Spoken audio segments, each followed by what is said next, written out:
तेरी याद ने सराहना मलिया मैं सिर थल्लों बाह कढ ली।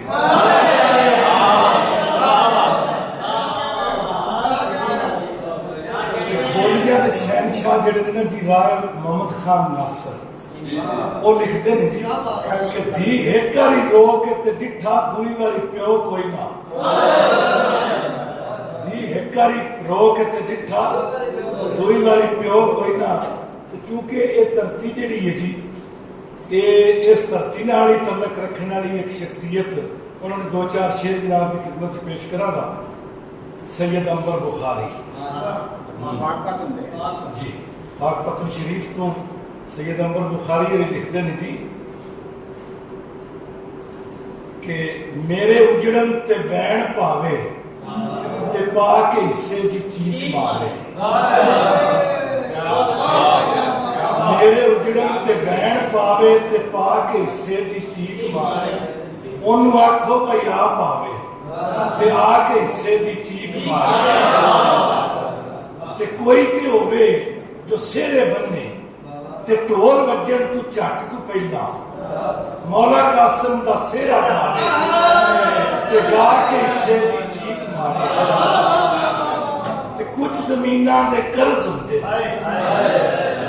कुछ जमीनां दे कर्ज होंदे जे सोना मालिक तौफीक देवे बंदा करबल जरूर जावे ते जाके हिस्से की चीख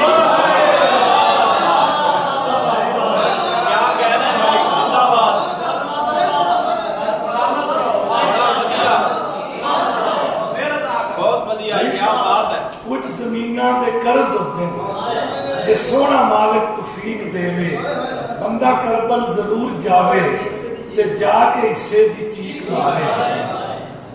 सैयद अंबर बुखारी लिखते हैं जी कि बोल के जिवें सच गया है सदका देवी। बोल के जिवें सच गया है सदका देवी भलिया जिंदा बच गया है सदका।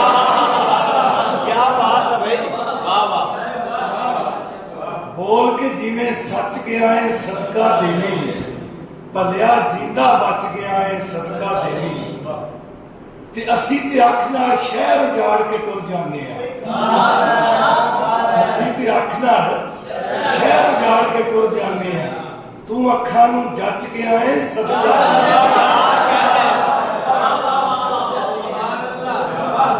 ते मैं ते तेरा फक्का मार के दुनिया छड्डू फिरदा सा। मैं ते तेरा फक्का मार के दुनिया छड्डू फिरदा सा मौरिया मैनू पच गया है।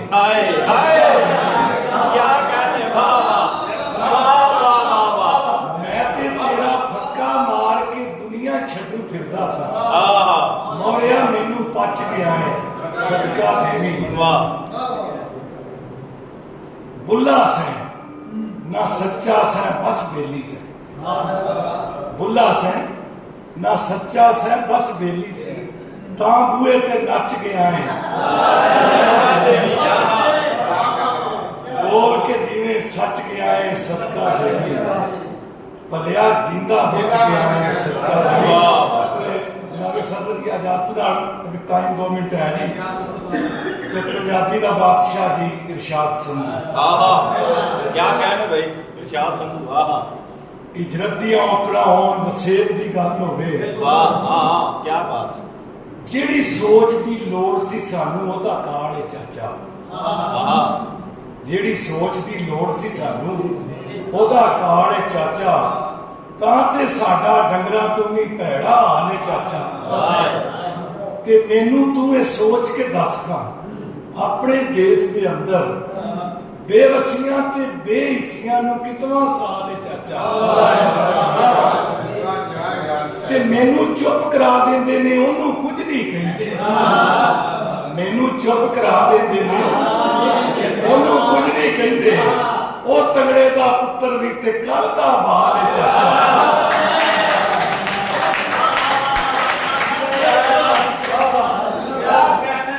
ज्यों जम्मे सहिंदे पे ने माड़े ही दुख सारे। ज्यों जम्मे सहिंदे पे ने माड़े ही दुख सारे अपने पिंड ते रब भी होरे तगड़े नाल चाचा। ਗਲੀ ਚੋਂ ਲੰਘਦਾ ਏ ਜੋ ਵਾਹ ਦੇ ਬੁੱਲੇ ਵਰਗਾ, ਨਿਤ ਗਲੀ ਚੋਂ ਲੰਘਦਾ ਏ ਜੋ ਵਾਹ ਦੇ ਬੁੱਲੇ ਵਰਗਾ, ਬਾਕੀ ਦਾ ਤੂੰ ਛੱਡ ਪਰ ਉਹਦੀ ਟੋਰ ਕਮਾਲ ਤੇ ਸੰਧੂ ਇੱਕੋ ਗੱਲ ਪੁੱਛਦਾ ਏ ਦੂਰ ਕਰਨ ਵਿੱਚ ਸਾਨੂੰ, ਲੋਕੀ ਹੁਣ ਤੱਕ ਸਮਝੇ ਕਿਉਂ ਨਹੀਂ ਕੀਤੀ ਚਾਹ ਦੇ ਚਾਚਾ।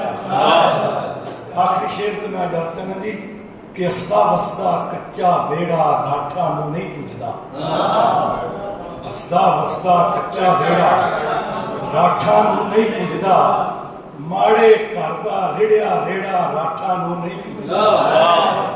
ਤੇ ਇੱਕ ਨਾ ਇੱਕ ਤਿਉਹਾਰ ਇੱਕ ਪਿੰਡ ਹੀ ਹੁੰਦਾ ਏ ਜੋ ਰੜਕੇ, ਇੱਕ ਨਾ ਇੱਕ ਤਿਉਹਾਰ ਇੱਕ ਪਿੰਡ ਹੀ ਹੁੰਦਾ ਏ ਜੋ ਰੜਕੇ, ਸਾਡੇ ਪਿੰਡੂ ਮੈਂ ਜਿਹੜਾ